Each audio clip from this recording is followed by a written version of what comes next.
All right, well, thank you everyone for taking time out of your schedule to be here today. Today's presentation is about navigating the 4 phases of retirement. In those 4 phases of retirement, there are about 8,000 days. Retirement is often talked about as an end. It's the end of one's career, it's the last stage of one's life, it's the end game. You might be focused on how to prepare for retirement, which is critically important. But if you're looking at retirement as the final goal, then you might not be preparing in the best way. The MIT Age Lab is helping us understand retirement better. It is seen as an end, but it can actually make up more than a decade or two of one's life. This presentation can help you navigate those 8,000 days in retirement. Oh, Cass, if you can go back one. Here are the areas we'll cover today: 8,000 days, 4 phases of retirement, and preparing for your 8,000-day retirement. Let's begin with 8,000 days. Dr. Joe Coughlin explains how we can consider our lives in 8,000 segments. There is some basic math about time, not finances, in retirement. A person's life can be divided into 4 periods, averaging nearly 8,000 days each. Birth to college graduation is about 7,700 days. College graduation to midlife is another 8,700 days. Midlife to retirement age is another 7,300 days, and add about another 8,000 days from your retirement party to life's end. In sharp contrast to retirement being a brief period of relaxation and reward, it is an entire life stage waiting to be invented. Social Security data, which measures the overall US population, now shows that for a couple who are 65 today, there's a 50% chance that one of them will be alive at age 92. In 2016, there were 82,000 centenarians in the United States. I think most people know, but a centenarian is someone who lives to be 100. This figure is expected to increase to 589,000 in the year 2060, which is just mind-boggling to me. Life expectancies are increasing because of advances in medical therapies and technologies and healthier lifestyles. Generally speaking, when we look at demographic trends, the fact that we're living longer is no accident. The US is already among the top quarter of oldest countries, and with an aging baby boomer population and advances in medicine and technology, the country is only getting older. It's expected that by 2050, more than 1 in 5 people will be over the age of 65 in the US. The Census Bureau predicts that by 2035, so in just a little over 10 years, the demographic scales will tip further, as adults, especially those over age 65, are expected to outnumber children for the first time in US history. Longevity trends are not only increasing in the United States, but around the world. Now let's look at our second area, the 4 phases of retirement. Here are the 4 phases of retirement: the honeymoon phase, the big decision phase, navigating longevity phase, and the solo journey phase. The honeymoon phase. Shifting responsibilities, desire to pursue existing and new interests, and additional healthy life years often allow for more freedom. For this reason, many see initial retirement as the honeymoon stage. Just like in marriage, the honeymoon stage can be associated with a time of learning and excitement and new experiences, traveling together, maybe living together for the first time. The honeymoon phase in retirement is often similar. It's a stage that's filled with travel and increased participation in other leisure activities or hobbies that you just didn't get to do as often when you worked. It's about learning your new routines and adjusting to living together throughout the day. For decades, retirement had a clear definition. Retirement was life after work. Today, however, retirement first takes a more ambiguous form. Now, retirement may seem like a balance of work where you might go part-time employment or volunteer to remain more engaged, or to ensure you have adequate income for yourself or any loved ones you might support. We've actually seen several clients retire in tiers, actually, where they can kind of retire down over a period of time until they fully retire. And that often helps people kind of get used to the idea of working less, especially if you're someone who struggles with the idea of how am I going to fill my day kind of thing. We've also had clients, who tell us that after they retire, they want to start a business, not because they want to do it for income, but just because it's something they're passionate about, and they like the idea of having something to do where they can kind of make their own time limits on it, essentially. And honestly, the trend of working longer is at a 57-year high. About 20% of Americans over age 65, which is 10.6 million people, are either working or looking for work. The honeymoon phase of retirement is also often the hardest in terms of how you think of income. It's a really hard mental shift, usually, for people to get a paycheck your entire adult life, and then turn that off one day when you retire. Your income sources obviously change in retirement. You stop getting a paycheck and start receiving income from a pension or Social Security or from your investment portfolio, just to name a couple, sources you might get them from. It's an adjustment period, not only in terms, like I said, for filling your time, but how you receive that income. And then lastly, we often hear couples have an adjustment period in retirement of figuring out how to live with each other with all this additional time they have together now. So obviously you come home and at night you live together and on the weekends and everything. But sometimes, a spouse that might have stayed home and the other spouse worked full time, the spouse who stayed home might have to adjust to the other spouse being there during the day when that's normally like their, alone time, or they have routines or whatnot that might be disrupted because the other spouse is home now. And then sometimes, we see often one spouse might want to just be more active in retirement in general, and the other spouse is content to just kind of stay home, sort of thing. So lots of different ways you can look at it in the honeymoon stage. Cash, you can go ahead. Yeah, thank you. That's good. Oh, no, I'm sorry. Go back. Perfect. With companies embracing remote work and flexible hours, it's easier for many older people to remain employed if they want to. To my surprise, a Harris poll for Ameritrade found that 61% of people aged 35 and younger felt remote work made their jobs more challenging, while just 36% of 55 plus age workers felt the same way. We as a society often associate working from home with technology, and usually younger generations who communicate over that technology as their norm. However, training in a new job from home can have its challenges no matter how good the technology is. This could be a reason for younger workers to feel this way, and perhaps older, more experienced workers are more capable of working from home because they already know the job so well. So that's often can be an option potentially in retirement if you do want to kind of phase out, is maybe working from home. Almost all retirees who worked for pay in retirement in the 2022 Retirement Confidence Survey gave a positive reason for doing so. 88% of retirees surveyed said they worked to stay active and involved. 78% enjoyed working, and 68% wanted money to buy extra things. If you're considering working in retirement, you're not alone. The majority of American workers, 57%, plan to work in retirement, with 37% opting for part-time and 20% for full-time. That honestly kind of surprised me when I saw that statistic. AARP identified the most common part-time jobs held by workers over age 55. I'll just give you the top 5. They were bookkeeper, registered nurse, administrative assistant, paralegal, and nanny. Cash, you can go ahead to the next page. The number of Americans ages 65 and older is projected to nearly double from 52 million in 2018 to 95 million by 2060. And the 65 and older age group's share of the total population will rise from 16% to 23%. Many of these aging adults, 79%, are providing financial support to their adult kids, whereas only 20% of adult millennials are providing financial help to their aging parents. This is something you'll want to consider. Will I need to, or will I want to help my children financially during my retirement? And that's often something you'll think about, especially during the initial stage of retirement, if not sooner during the planning for retirement. So to summarize, the honeymoon phase of retirement can be exciting and adventurous. We often think of traveling or increased time with hobbies, but it can also mean staying active and working in some form or volunteering. No matter how you approach it, it is a time of adjusting to your new daily life. And now I'm going to pass it to Adam, who will tell us about the next 2 phases of retirement. Thanks, Susan. Well said. So the second phase of retirement we're going to be looking at is the big decision phase. Very ominous.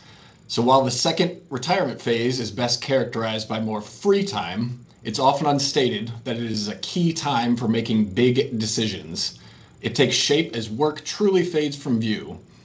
While health status may be less vibrant than before, the second retirement phase does provide greater opportunity to make or renew social connections. Friends now have more time to socialize and even travel together. Work may be replaced by increased volunteering, grandparenting, travel plans, or hobbies. Individuals and couples are confronted in the second retirement phase by tactical questions. Now that we are fully retired, should we buy a new car for both transportation and personal reward? Should we stay in our hometown or move somewhere warmer? Will life be easier if we downsize? Can we afford our current lifestyle for the long term? As empty nesters face issues regarding changing housing needs, the option to downsize may be appealing. 46% of boomer movers will downsize either by moving to a smaller home or spending less for a home of the same size. For many, concerns about the cost of home maintenance, proximity to family, access to services, and livability of their existing home, such as having a master bedroom and other necessities on the first floor when stairs are no longer manageable, are reason enough to leave the house, the town, or even, in some cases, the state. Retirees in the second retirement phase are drawing a greater share of their income from different sources. When asked to identify major sources of income in retirement, 92% of retirees surveyed said Social Security, 66% said personal retirement savings or investments, and 58% said defined benefit or traditional pensions. In this second phase, many retirees begin to ask themselves some of the questions displayed on this slide, such as, how will we get around? Do we want to move closer to our family or to a warmer climate? How will we make new friends if we leave our social network behind? Should we stay put and update our home to make it more livable as we age? I really do think that the orange bubble at the very top is a huge question to start asking yourself as well, which is, if I'm not working, what will I do with my newfound time? And how do I find purpose moving forward? And then you'll see this next slide actually expands on housing considerations when planning for the next phase, with options like moving in with family members, moving to a smaller home to limit maintenance, or maybe to a larger home to host out-of-town kids and grandkids. Do we explore a community specifically geared towards age 50 and older homeowners? And at what point do we begin to consider a transition-friendly facility that shifts from independent living to assisted living care and nursing care if needed? So these are all huge decisions and ones you definitely don't want to be forced to make on a short time frame. So I think that putting in some thought into addressing some of these types of issues well in advance is going to reap great rewards in the future. And so as we move to this next slide, you'll see 3 questions appear here. And these 3 questions can actually predict your future quality of life as you age. Number 1, who will change my light bulbs? Number 2, how will I get an ice cream cone? And number 3, who will I have lunch with? So this is a financial planning seminar, and we're asking about ice cream cones. So I would be understandable if your action was, what in the world is Adam talking about? Is he crazy? But just bear with me and bear with Brooke as we move through the presentation today and we explain some of the research behind these questions. I want you to begin thinking about asking yourself these 3 questions, either of yourself or someone you care about. How would your loved ones begin to answer them? And by the way, these answers will not be easy. They probably won't come to you over a period of days or even weeks. These are answers that are going to be shaped over a period of time. So as we move into our third retirement phase, which is navigating longevity, the logistics of health management may become a full-time job with increased medical appointments, medication management, and increasing mobility challenges. Spending per capita on healthcare increases steeply after age 65. So it's estimated that 92% of older adults are managing at least one chronic condition, and 77% are managing the complexities of 2 or more chronic conditions. Chronic conditions can make handling other health issues more difficult or make health in general more complex and thus likely to be mismanaged. For example, what may seem like a straightforward routine, medication adherence, becomes a key and challenging aspect of managing health. A look at the numbers shows how increased age leads to juggling more medications. 3 out of every 4 adults over the age of 50 take one or more prescription medications on a regular basis. In fact, 86% of those age 65 and above regularly take prescription drugs, with 53% taking 4 or more prescription drugs on a regular basis. Due to changes in health, individually or as a couple, social well-being may also change. Fewer opportunities to join friends and family may be available. Additionally, friends in the same age cohort managing their own health-related issues make maintaining connections a greater challenge. Complexity also arises in the need for suitable housing and occasional or daily assistance from a friend or family member to help run routine errands and maintain the home. While many legal affairs haven't yet come into play, such as healthcare proxy or power of attorneys, this phase of retirement often highlights the growing importance to have these legal contingencies established so that they are available whenever they become necessary. In such scenarios, trusted people are selected to make decisions on one's behalf, and it is in one's best interest to put these plans in place while cognitive and physical functions are adequate and desires can be communicated clearly. So this next slide, this illustrates our primary concerns when we're thinking about retirement and how they evolve through different life stages. From the time we truly enter the workforce up through retirement age, I think it was pretty easy to guess that the main question is, will I have enough money to retire? And that remains the number one worry for the majority of Americans surveyed. We can see, however, that once we enter retirement and begin navigating these next stages, our financial position does become less of a concern, and our health and cognitive functioning replace that as the top concerns and begin to take priority. So I think if we can prepare by incorporating health routines like shifting our diet, changing our exercise patterns into our lives early, as well as some hobbies, I think this one's particularly important to aid in cognitive function, like, for example, completing a daily crossword puzzle. We can effectively alleviate some of the worries that we might face later on in life. And then tying into that a little bit too on this next slide called Administrivia, it displays the drastic rise in issues that occupy our time as life progresses.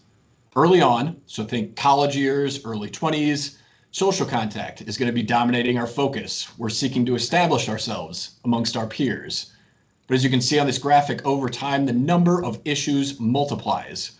As near the end of our lives, activities that came so naturally for so long require greater and greater care, such as bathing and dressing, never had to think about it before, or seeking a healthcare intermediary.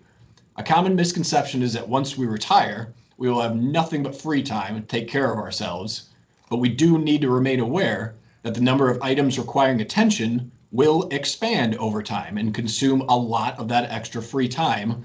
So any planning we can do ahead of time can potentially mitigate the burden of some of these additional issues.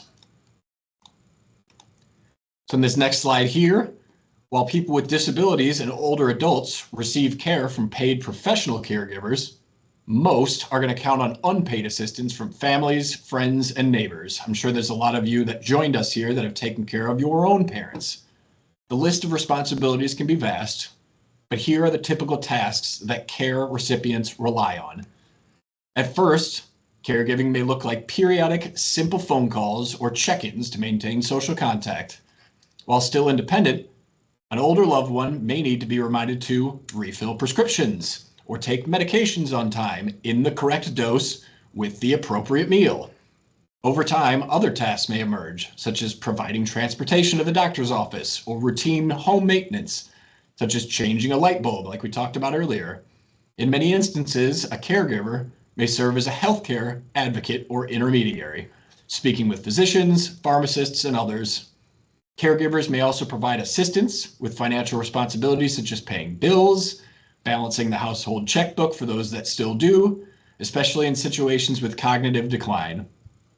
Increasing physical frailty or limitations may require the caregiver to help with daily activities such as washing, dressing, toileting, adding significant physical and emotional demand to the caregiver.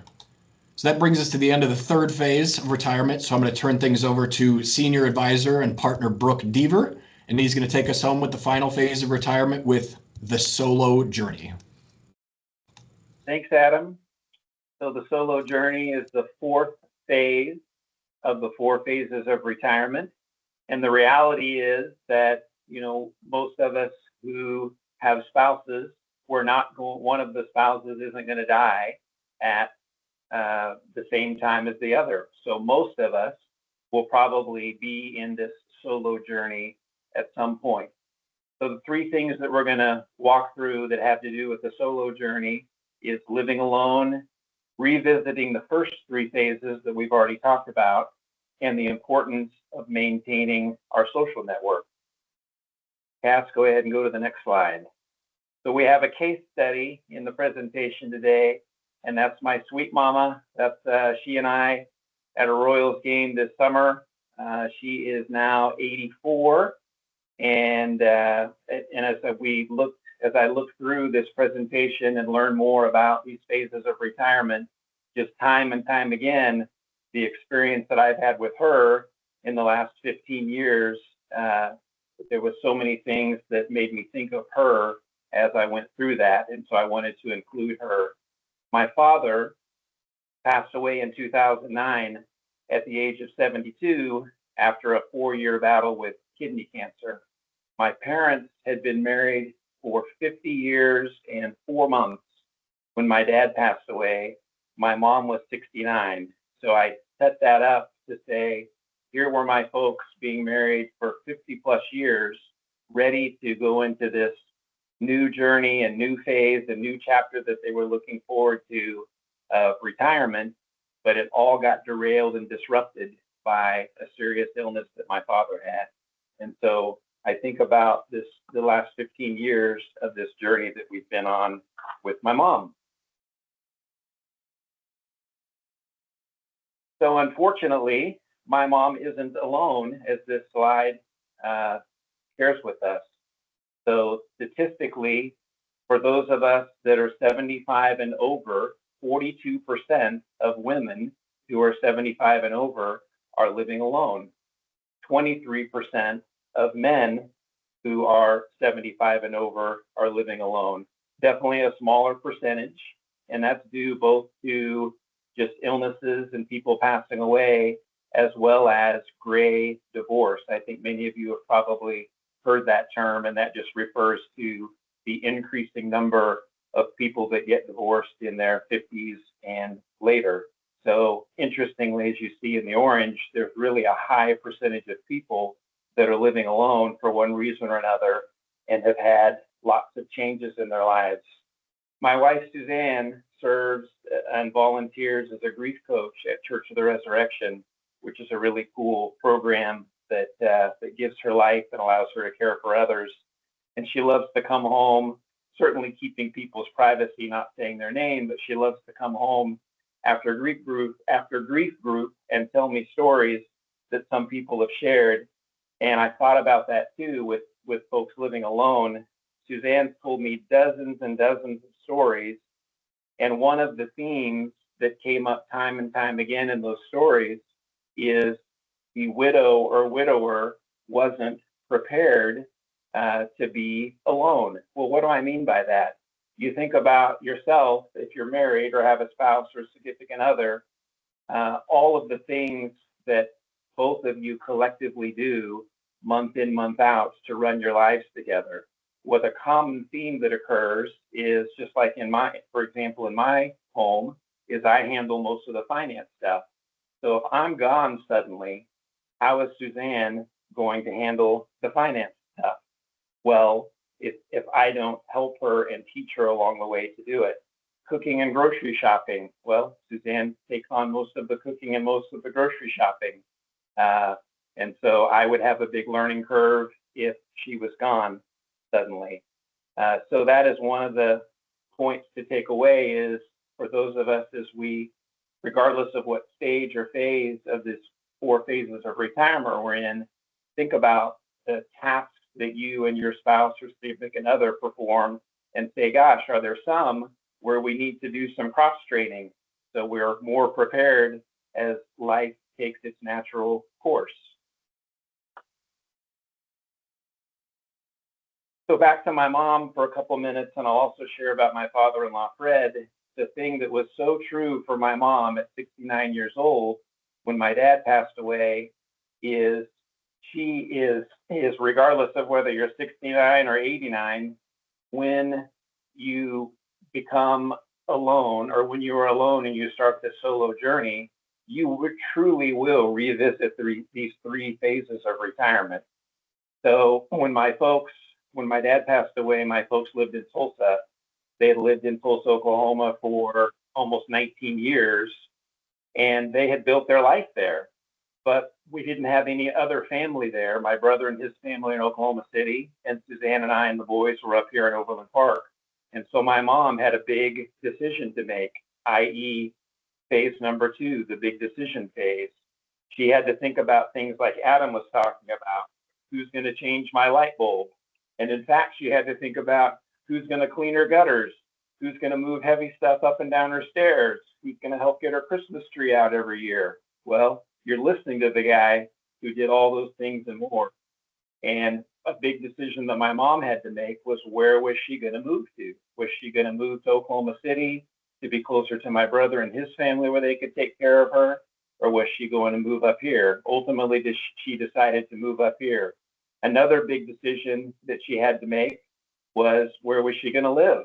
And how would she take care of a home when she didn't have Mr. Fix-It, my dad, who was an engineer and physics major by education, when she didn't have him around to fix everything and handle all the things that he handled. So she ultimately, at 69 years old or 70 years old, wasn't ready to move into a continuing care retirement community, but she did want to have help with maintenance on the house. And so she moved into a community where it was mostly maintenance provided, yet it was a freestanding house so she could maintain her independence. The honeymoon phase was really more reflective of my father-in-law, Fred.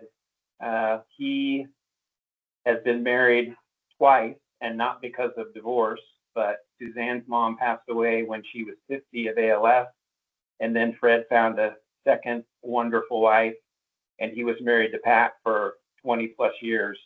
Pat's been gone for 7 years now, and so Fred really did revisit that honeymoon phase.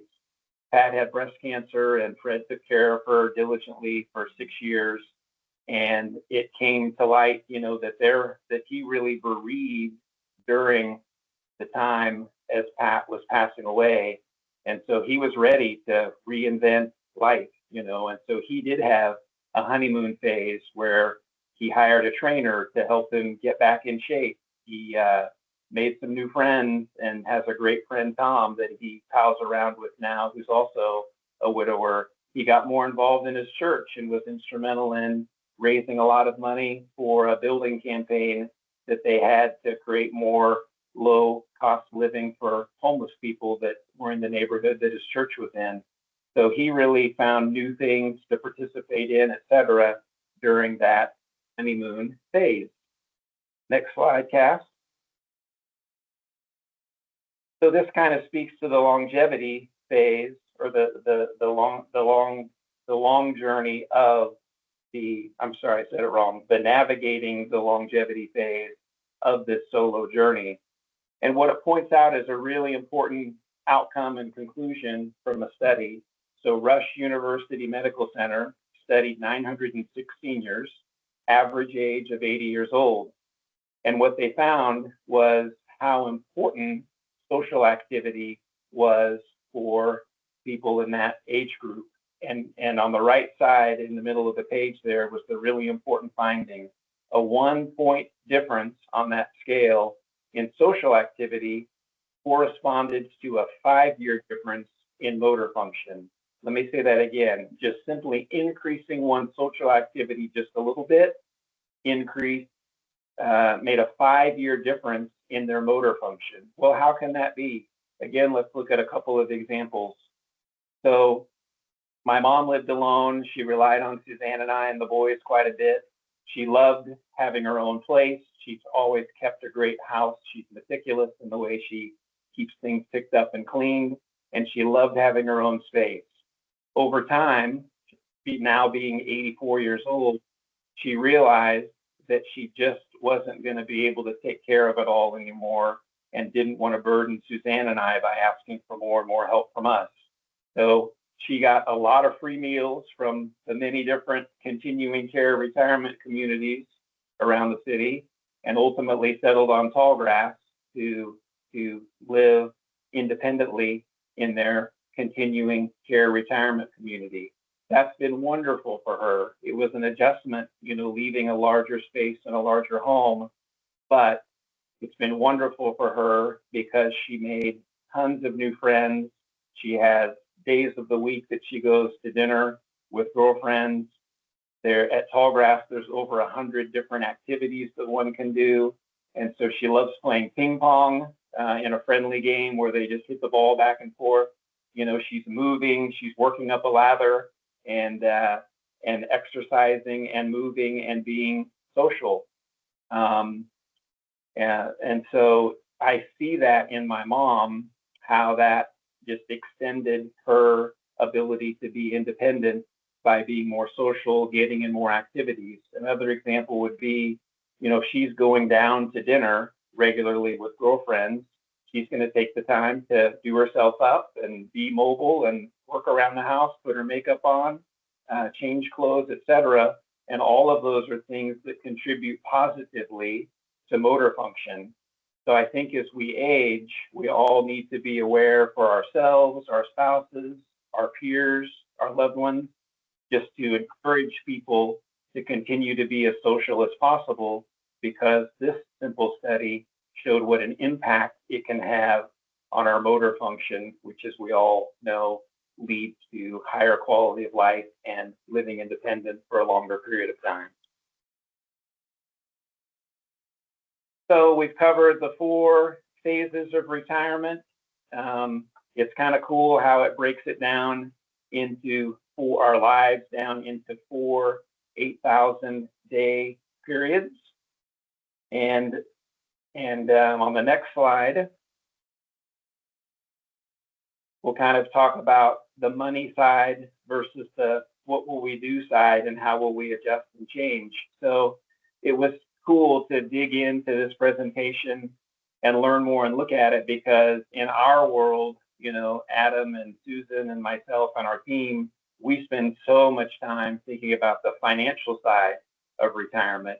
Yet we move beyond those quantitative discussions and have more qualitative discussions. And those discussions are more around what will we do in retirement. I'm thinking of a client now who has said to me, gosh, what will I do, Brooke, when I retire? And they have plenty of money, and he's worked all the way up into his early 70s, and he likes working. And his real fear was, what will I do in retirement? I'll be bored. I can't play golf every day.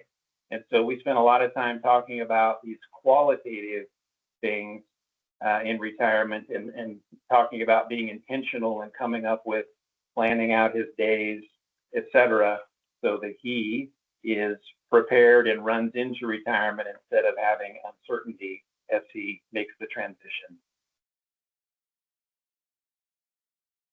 So we'll begin to wrap up with what's a pretty good quote. So Dr. Joe Coughlin is actually the director of the Massachusetts Institute of Technology Age Lab, and his quote here was noteworthy.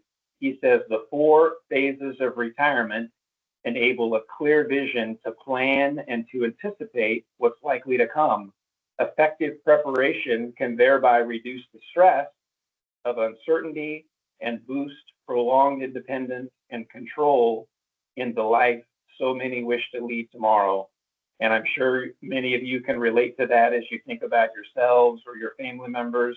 I can sure relate to that as I think about the journey that I've been on with my mom and watching my father-in-law progress through his retirement. And the word that comes to my mind when I think about that is being intentional. And I hope that's the thing that you take away from the presentation today, is you look at this and say, gosh, there was some great ideas here and all of this information that was covered. What areas in my life do I need to be more intentional about in these 4 phases of retirement. I've told my kids for years, as Suzanne and I have raised them, I always remind them, boys, there's two things that you have full control over in your life. One is your effort and one is your attitude. And so this really speaks to both of those things. How can we increase our effort as we are in the retirement phase of retirement, or as we're approaching that, or as we're dealing with parents who are in retirement?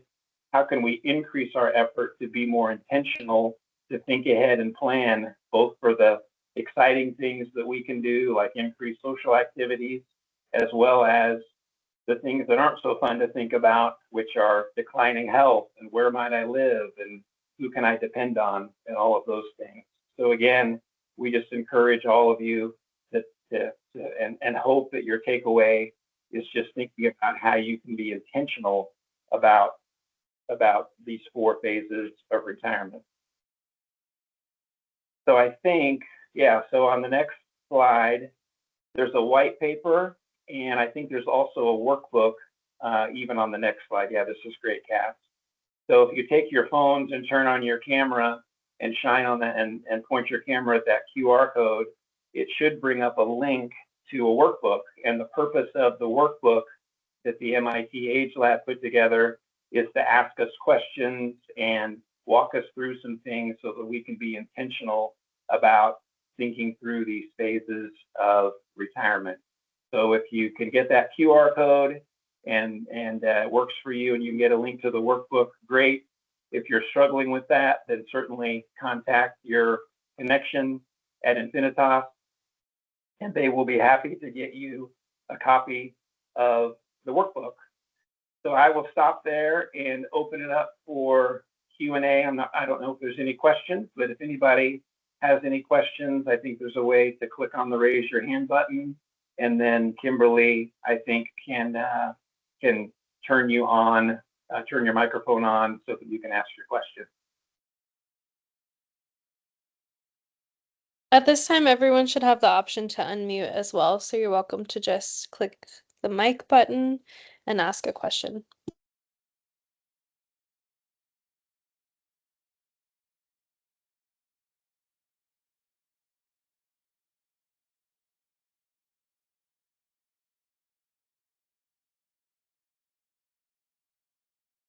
So it doesn't sound like there's any questions, right, Kimberly? Not yet. Anyone have any questions they'd like to ask? Hi, Kimberly. I have a question. Go for it. Is there a website or information book with a list of organizations, specialists that can help caregivers with different resources and services? Yeah, I'll actually address that one. Thank you, Christine. There actually is a great resource out there, and you can just easily Google it. It's called the Senior Blue Book, and there's just a lot of great guides, a lot of great material in there. So we would definitely strongly urge everybody to go look that one up real quick, because it's going to provide a lot of great additional detail that kind of fills in some of the gaps that we left here. Great, thank you.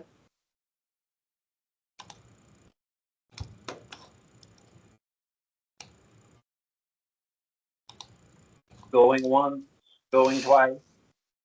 Well, again, Adam and Susan and myself and all of us at InfiniTALKS appreciate you taking some time out of your day to participate in the webinar. Hopefully you picked up a few ideas to think over and hopefully implement.